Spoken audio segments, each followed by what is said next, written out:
Earlier this month, Democratic National Committee delegates elected Ken Martin as the party's new chair, setting him up to lead Democrats through the second Trump administration. Martin had been the leader of the Minnesota Democratic Party since 2011 and a vice chair of the DNC since 2017. In his campaign for chair, Martin emphasized his commitment to giving resources to Democratic state parties in blue, purple, and red states.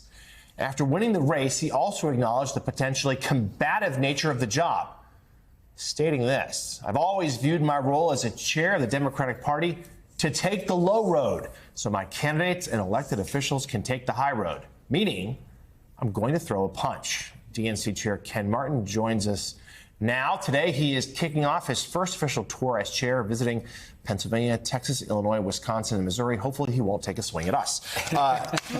Thank you, Ken, for being here this morning. We really appreciate it. So you were sitting a moment ago as we were getting ready for the segment. You said there were a lot of challenges ahead. You certainly have a big job ahead of you after what happened in November that has left a lot of Democrats and Democratic donors really despairing. Just start, what's job one?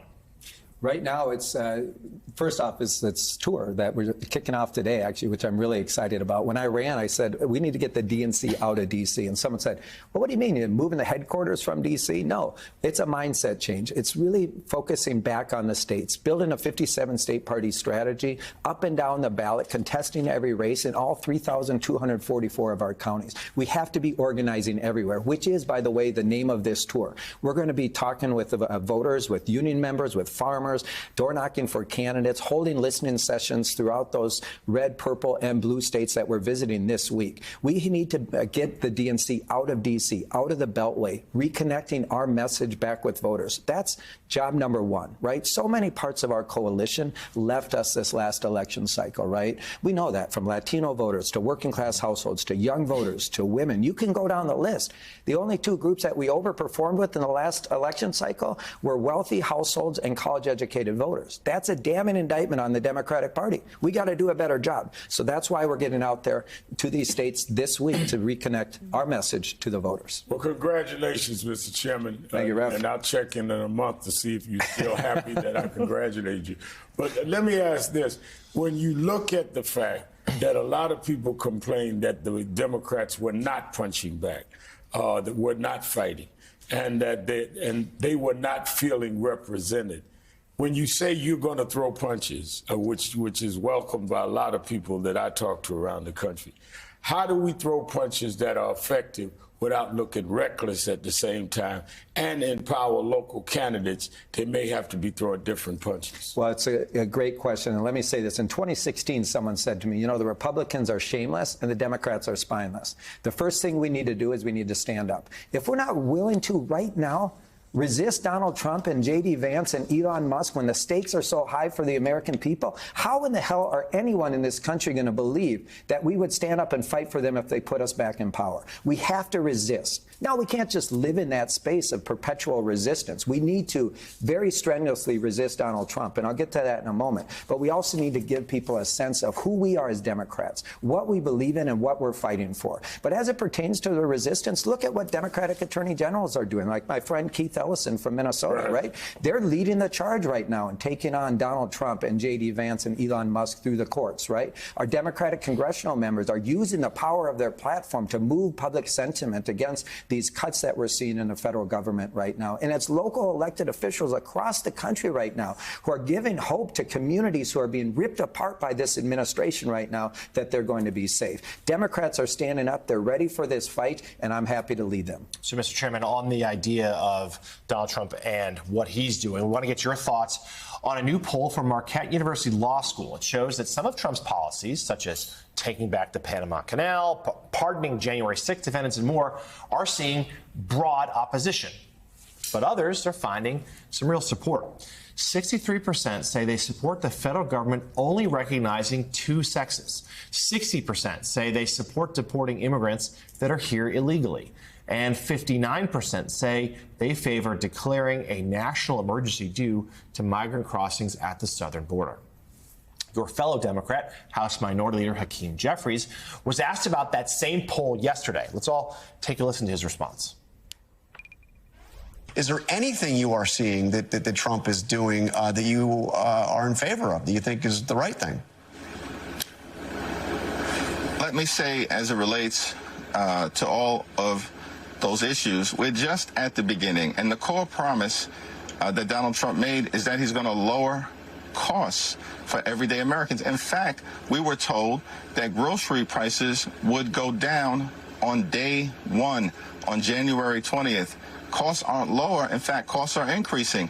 The price of eggs is skyrocketing out of control. Inflation is on the way up. That was the core promise that's been broken. So, Mr. Chairman, how do you thread the needle? We heard from the minority leader there, certainly focusing on prices. Undeniably, prices have not gone down yet. But that poll suggests there is some real support for some of what Trump is doing and things that Democrats were really dinged for during the last election cycle, particularly on some cultural issues and immigration. Well, what I would say is this. 66% of Americans believe that Donald Trump, J.D. Vance, and Elon Musk are not doing enough to actually bring down prices. That's really what's impacting the majority of Americans in this country right now, and that's where they want to see this administration put their focus. Instead of actually making it easier for people to afford their lives, what is Donald Trump focused on? He's focusing on annexing Canada. He's focusing on invading Panama. He's focusing on buying Greenland, right? He's focused on anything but actually helping the American people afford their lives at this moment. And that's where our focus needs to be. He said, and Leader Jeffries is absolutely right, he said he would bring down prices on day one. He backtracked on that, and now he's done nothing. He doesn't even talk about inflation right now. He's focused on everything but. We need an American president who's going to deliver on making it easier for people to afford their lives. Donald Trump, Elon Musk, and J.D. Vance are not doing that at this point. Mr. Chairman, I don't know if it's that you don't want to talk about the cultural issues that are in that poll, but 63% of Americans think that it is right that the government policy should be there just to have two sexes.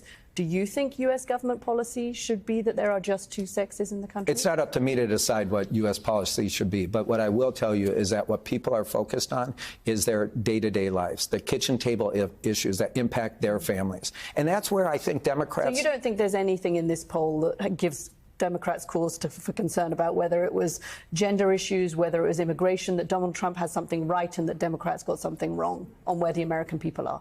What I would say is this. We're going to participate in a post-election review to get at exactly this question, which is what happened in this last election that had big parts of our coalition move away from us. I don't know the answer to that right now, right? But what I will say is what I do know most Americans are focused on is what impacts their families at the kitchen table, right? And that's where we're going to be focused on. You know, I think there's going to be plenty of discussion on all of these issues, as there should be, right? But again, I think if you talk to Americans and you had them rank order those issues would be very close to the bottom. You were in Minnesota this election cycle. The transgender ad that the Trump campaign played over and over and over, it became their dominant ad September forward in the election. And you look at that poll, and it does show that women in sports turned out to be a kitchen table issue. How does the DNC move past these hot button issues to reach common ground with the American people and not be out of the mainstream? One of the challenges, I think, for the Democratic Party is we've allowed ourselves to message to smaller and smaller parts of our coalition. And as a result, we've lost the narrative. Who we are as a Democratic Party, right? There's a poll that showed last spring, and it should have been the canary in the coal mine for all of us, that the perceptions of the two political parties has switched. That the Republicans, the majority of Americans now believe the Republicans best represent the interests of the working class and the poor, and the Democratic Party is a party of the wealthy and the elites. That is just hogwash, right? That's completely false. But the reality is for us, we need to focus on the narrative that connects all parts of our coalition, which is economics, right? Which is what I said earlier, the belief in the American dream, that you should be able to get ahead in life and achieve that dream and climb the economic ladder. That's how the Democratic Party gets back, by focusing on those issues, not at the expense of our values, by the way. We are always been the party that's focused on the working class and the poor. We have also been the party that's fought for the marginalized and the oppressed and people who are being bullied and harassed, and we'll continue to do that. But what I'm saying, for us as a party, we have to get back to basics. What unites all parts of our party is an economic success and the American dream. We are, of course, only beginning this conversation. New chair of the Democratic National Committee, Ken Martin, thank you. Come back regularly. Thank you.